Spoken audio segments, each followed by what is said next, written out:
you're okay with driving and tank-style combat, play it, but understand it's such a huge portion of the game, it might still piss you off. It's great, but it's not like blow you away amazing, and I'll be honest, it's not the best game in the series. If you want me to really score the Batman Arkham series, I will. The worst game by far was Batman Arkham Origins. It was glitchy, it was not done by Rocksteady. That one was the lowest one. I'd probably say the one that was a step above that was the original, Batman Arkham Asylum. It was a great game, great graphics, treated the characters seriously, had some really epic boss fights, but it had some issues with the combat. The game was early, it needed to be refined, right? And it was very, it was limited to what you could do. It wasn't free roam yet, so we kind of wanted that for the game series. So that's probably the next step up. Then you've probably got Batman Arkham Knight, where, okay, you've got Batmobile, you've got free roam through a city, the graphics are great, but the Batmobile is shoved down your throat too much, and the overall story is just a little bit weak when it comes to the plot twists, and you might be a little bit annoyed by some of the things in the game. I feel that of the entire series, it was Batman Arkham City that is the best one. I do. From now, I will say hands down, after playing all of them from start to finish, Batman Arkham City did it right. It hit it on all cylinders. It captured the Batman persona perfectly. It had a cool definitive twist ending that no one was seeing coming. And it really was an awesome game.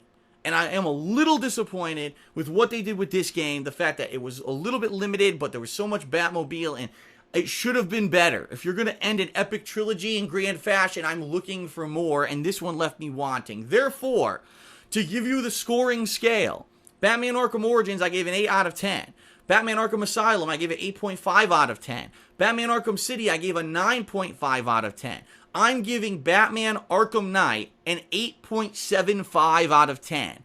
It's great, it's just not insano best game of all time, and it's not as good, in my opinion, as Arkham City was. I think that game was a little bit better, and this game falls a little bit far short in the series. Although it's a great effort, you can tell they put tons of time and work into it. I don't know. I think they went a little bit astray with the Batmobile stuff. I don't know what they were thinking. Still a good game. Check it out, especially if you're a fan of the series. If you could put up with the driving, check it out. You're going to like it. And it's certainly worth the money that it's cost right now because of the amount of content in the game. It is a great game. Batman Arkham Origins, I gave an 8 out of 10. Batman Arkham Origins, I gave an 8 out of 10.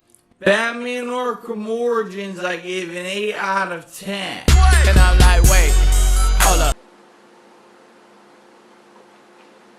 So the bottom line is this. Batman Arkham Origins is an oddity. Because here's what I really feel. I said this at the beginning of the review.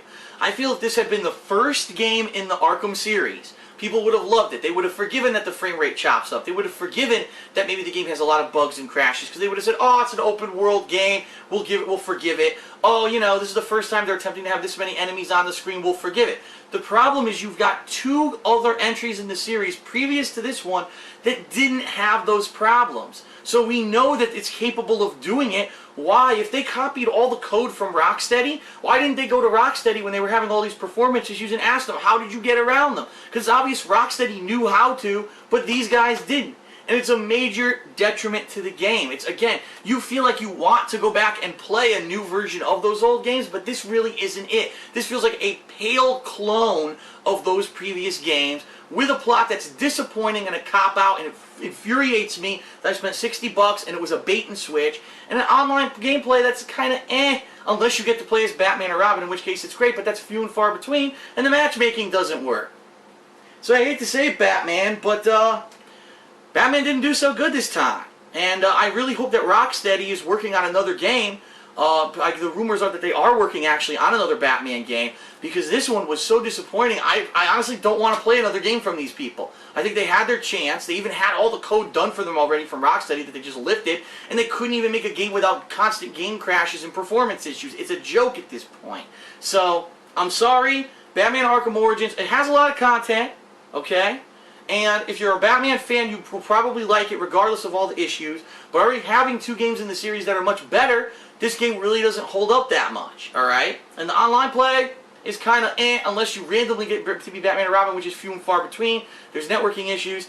All things considered, I'm going to give Batman Arkham Origins a 6.5 out of 10. All things considered, I'm going to give Batman Arkham Origins a 6.5 out of 10. A 6.5 out of 10. What's going on? Tevin C here. And this is pretty much the outro to this video. It's going to be pretty short, so don't worry.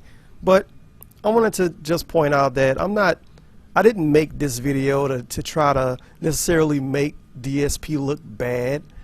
I made this video because, and I should be having screen caps of some of his tweets about his review on the screen while I'm saying this, but I made this video because he acts like his review scale is hot shit and he's better than all of these mainstream reviewers and IGN and GameSpot and all of that shit.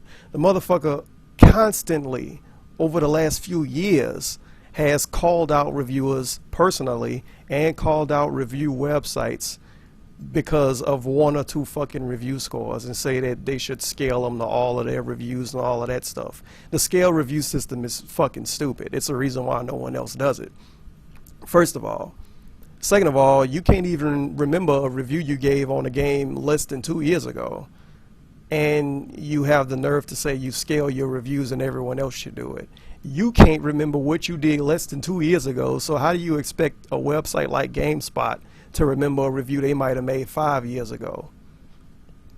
It's just one of the many little tiny annoying things about DSP. You can scale your reviews if you want. If you want to do something dumb that people don't I won't say respect. If you want to do something dumb that people don't take seriously, then that's on you. But don't act like it's just the best thing in the world and you can't even do it correctly. He could have took 5 minutes out of his day to watch his own review, scroll to the last 5 minutes and listen to the review score, which is the same thing I did. And I seen comments under his video for Arkham Knight saying, well, you didn't give Arkham Origins an 8. And I said to myself, why would his fans say that he's wrong about his own review?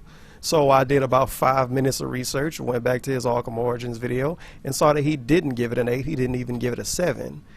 So if you want to pretend like your review scale is unique and different and you just top shit because of it, at least do the thing that you're trying to do different. At least do it correctly. And if you can't even remember what the fuck you did 2 years ago, how the hell you expect a website to remember what someone else working for them did multiple years ago or even multiple months ago? Don't shit on other people for stuff when you can't get it right yourself. This is why I don't necessarily make fun of DSP for being bad at games. And I have made This Is How You Don't Play videos. I still make This Is How You Don't Play videos because they're fun to make. But I don't shit on him for being bad at games because I'm bad at games a lot of times. And he shouldn't shit on people for being a bad reviewer when he's a bad reviewer most of the fucking time. That's really all I have to say about that. It's not fair to shit on people for doing something when you just as bad or even worse than the people you're trying to shit on in the first place. Anyway, that's all I'm going to say. I'm not trying to make this a long video. It's been Tevin C, and I'll see you whenever the fuck you watch another one of my videos.